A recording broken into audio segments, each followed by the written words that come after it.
All right, folks, we're gonna talk about 10 skincare mistakes you should stop right now. Hi everyone, I'm Dr. Amir Karam, board certified facial plastic surgeon and founder and creator of Karam MD Skin. I specialize in facial rejuvenation, which basically means I help people look as young as they feel. And on today's episode of Skin School, we're gonna talk about a really important and timely topic as we are entering 2024. I wanna give you 10 really important skincare mistakes that you need to stop right now and start 2024 fresh with good skincare habits that are gonna make a massive impact on your skin in the long run. Number one, ditch those expensive moisturizers that are literally nothing more than a fancy bottle purchased at a very elegant and expensive department store or skincare store. It's nothing more than a moisturizer with no active ingredients. The last thing you want to be using and spending your hard-earned money on is a expensive moisturizer that literally does nothing for you. Might look pretty on your counter, might feel good, and you spent a lot of money on it, you have an idea that this is gonna create some type of miracle change. It's gonna do nothing. Ditch it, get rid of it completely. Number two is a big one. Avoiding the use of retinol because you're out and about in the sun, right? Because you enjoy the outdoors and you heard along the way that you should never use retinol and be out in the sun. Folks, this is a massive myth. In fact, not only is it okay to be in the sun while you're on retinol, the premise to this whole concept is if you're serious about anything related to your skin, you're gonna wanna use sun protection anyway, right? It's SPF. First of all, it doesn't make you, it's not like, oh, if you see sun, boom, your skin's gonna just like fry and you're gonna have it might be a little bit more sensitive if you're using a full strength Retin-A or retinol, but there's also ways around it. Nowadays, there are options that allow you to use retinol without hammering your skin. For example, in our product Illuminate, the Karam MD Illuminate that's part of the trifecta set, I put a retinol in there that is time released and it's microdosed, which basically means that instead of hitting your skin all at once, you use it AM, PM, it slowly seeps through the skin, starts releasing from morning till night and night till morning. So what happens is your skin's not getting bombarded with it. I hate to say this, but the fact is, when you're using this microdosing approach and you're using this encapsulated and time release type of a retinol, which is a more modern approach, you actually can get out and about in the sun and your skin's not gonna get pounded. I'm not advocating this because this is not the right message, but I've been out in the sun many times without sunscreen, only because maybe I forgot it or whatever it was, and I was out there on a long hike and it's like, oh shoot, I forgot to bring it. And guess what? Nothing happened to my skin. I'm not advocating this because I'm a big fan of sun protection, but my point is, don't avoid retinol, whether you use it through Illuminate or whether you use a different variety of it. Most important thing for your skin long run is being on an active that's gonna stimulate collagen and help your skin defy aging. Retinol is a major important part of that story. So forget that myth, put it behind you. Number three is a big one, SPF and makeup.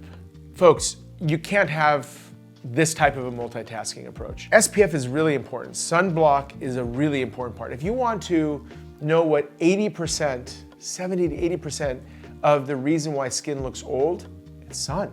I mean, sun is a massive contributor to pigmentation, breakdown of collagen, dryness, dullness, fine lines, wrinkles, all that stuff is exacerbated by sun. Anyone who's got amazing looking skin in the long run has always been a huge advocate and committed to hardcore sun protection. It's just a fact.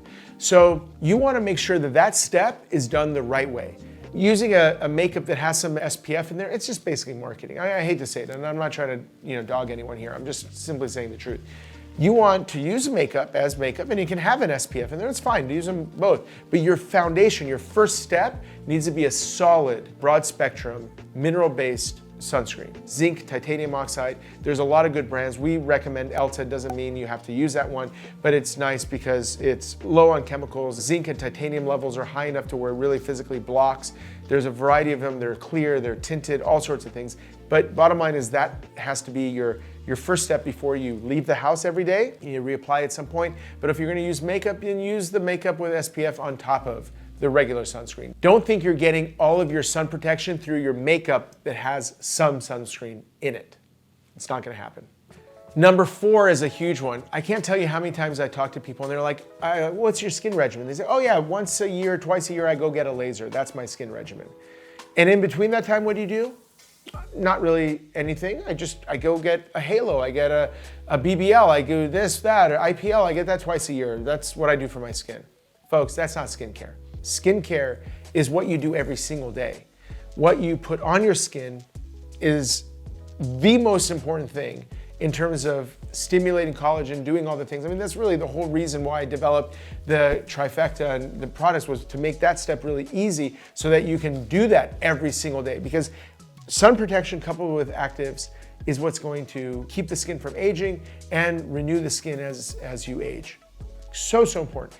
The lasers are literally just enhancements. They're like the analogy of a boot camp that you go to for your physical shape, but it's a diet and exercise that you do every day. It's the sun protection and daily active skincare that's actually making the changes, just like diet and exercise making the changes to your body every single day.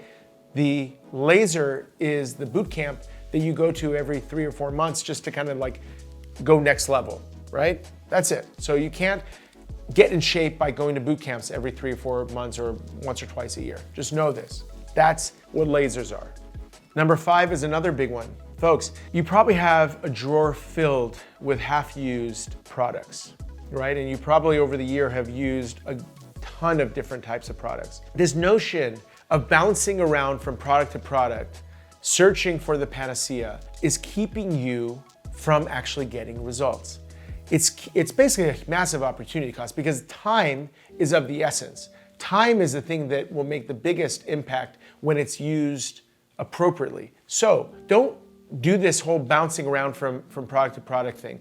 It's gonna get you nowhere. What you need to do is understand the concepts that we're determining here, which is the use of the right actives, using them regularly, using them consistently, and then forgetting about it. I mean, really at the end of the day, that's what it's about. So things like, again, retinol, vitamin C, niacinamide, peptides, hyaluronic acid, non-hydroquinone pigment reducers.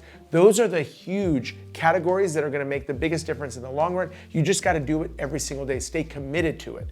Don't bounce around, because even if, let's say you're on the trifecta, which by the way includes all those things that I just mentioned, if you're on it, you're washing your face every day, this and that and the other thing, and you're AM, PM, you're doing it great for 3 months straight. But you say, I'm gonna take this next month off. You're gonna start giving back the gains that you've made in the last 3 months. Folks, this is a commitment you're making forever. Like, it really is a commitment you're making forever. So if you wanna see changes, and I'm so proud of all of my folks in part of our Karam MD community, literally it's like 2 years, every single day, twice a day, I've been doing it. And there's tons of them, by the way, thousands of them.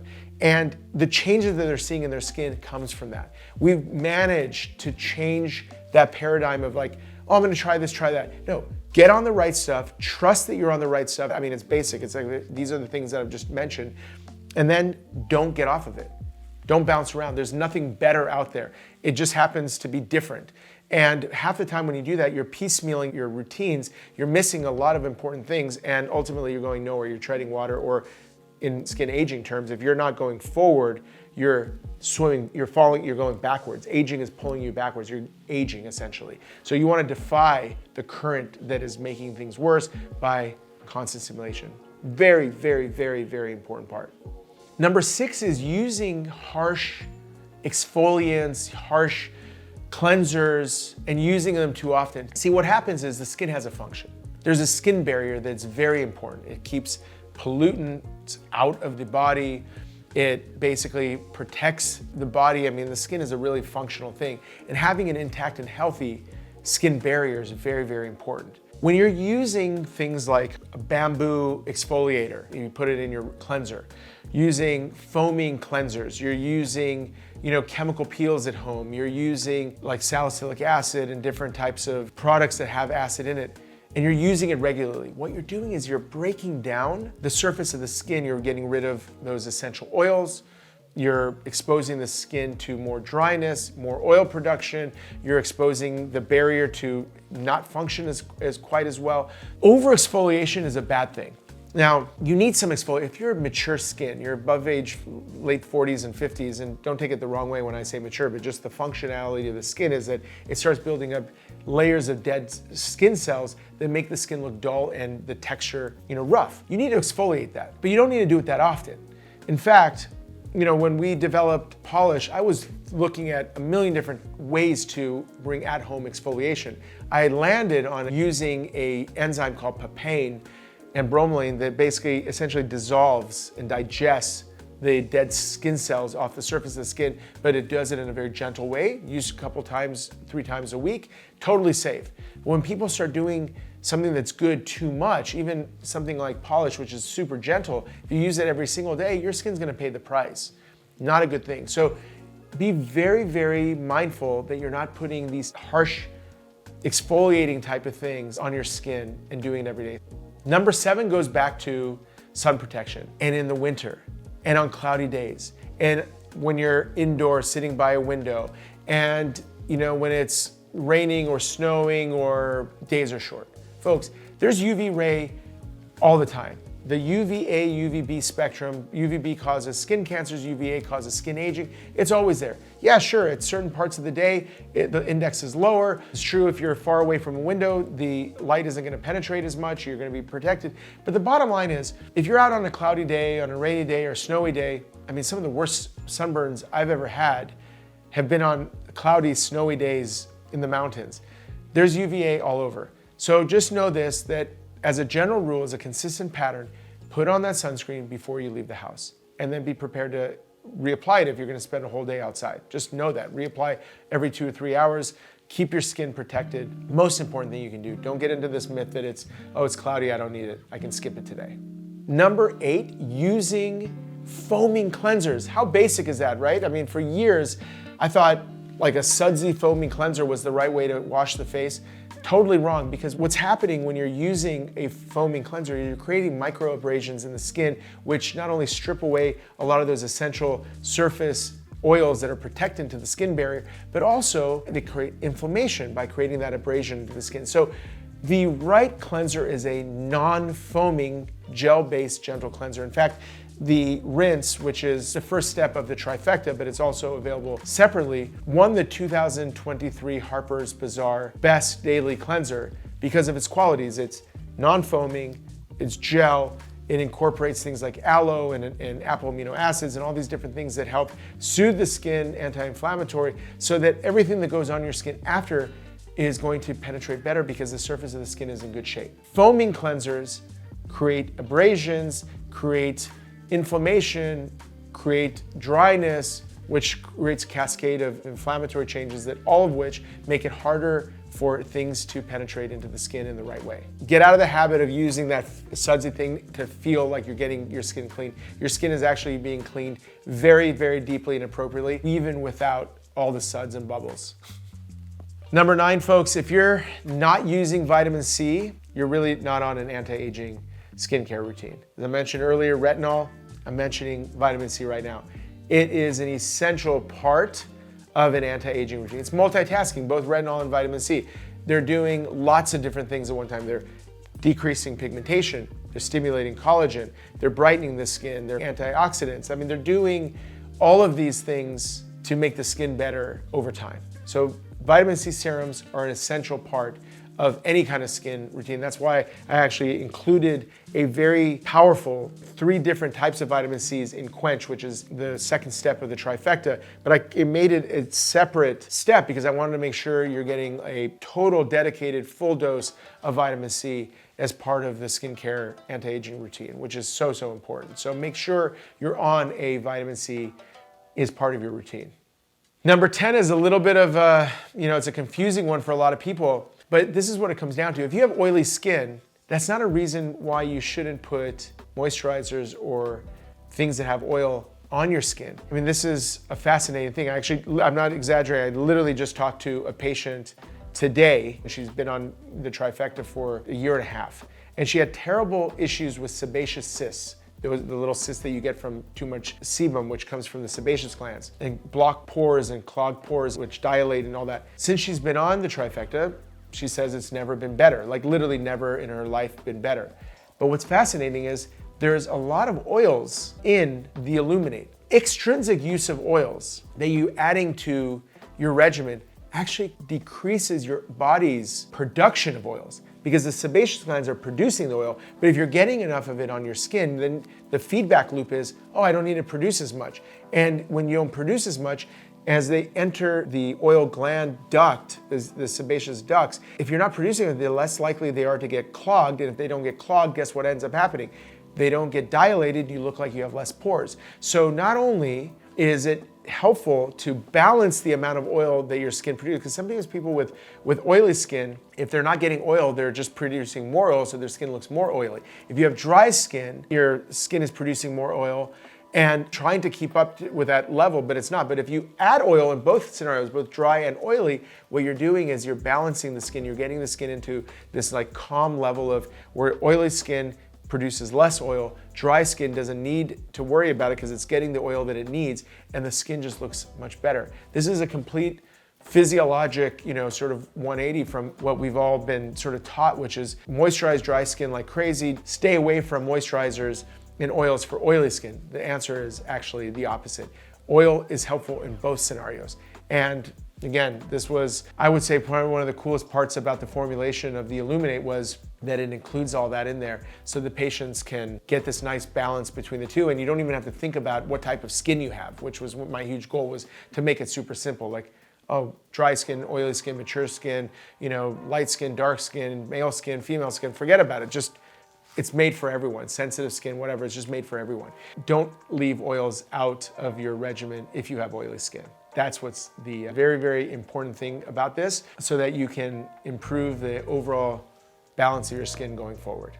So folks, if you see, a lot of this stuff ties together, right? I mean, between sun protection and use of actives and things with oils in there, things with, that strip your skin of oils, like all of this works together. I mean, it's a complicated and fascinating topic. And frankly, guys, and I don't want anyone to think that we're plugging the trifecta. That's what this video is about. The reality is I'm extraordinarily proud of it. Extraordinarily relieved that I have something that I can give people that not only works, but works in the right ways that literally you can't argue with the principles behind these things. Couple that with commitment, etc., it's all good. Now, if you want to do all these steps separately, I'm giving you the bits and pieces of the information that you can put together.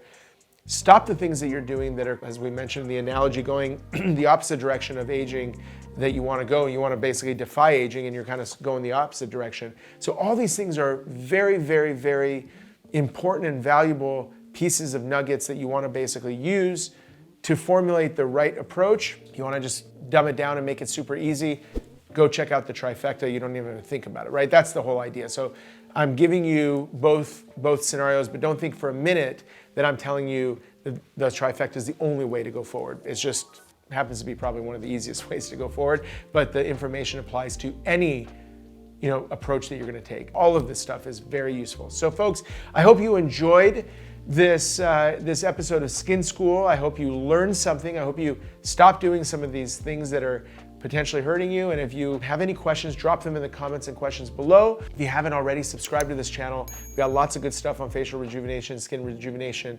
Follow the Karam MD journal, there's a link below that you can sign up for our newsletter. It comes to your inbox every single week. It's a phenomenal way to get a lot of great information about skin. If you like these type of topics that I'm doing these videos, we bring into a lot more depth in our newsletters. Pass it along to some friends. Get people empowered. Let them learn what they need to do for their skin in the most simple possible way. All right, folks, I hope you enjoyed it. My pleasure, Dr. Amir Karam.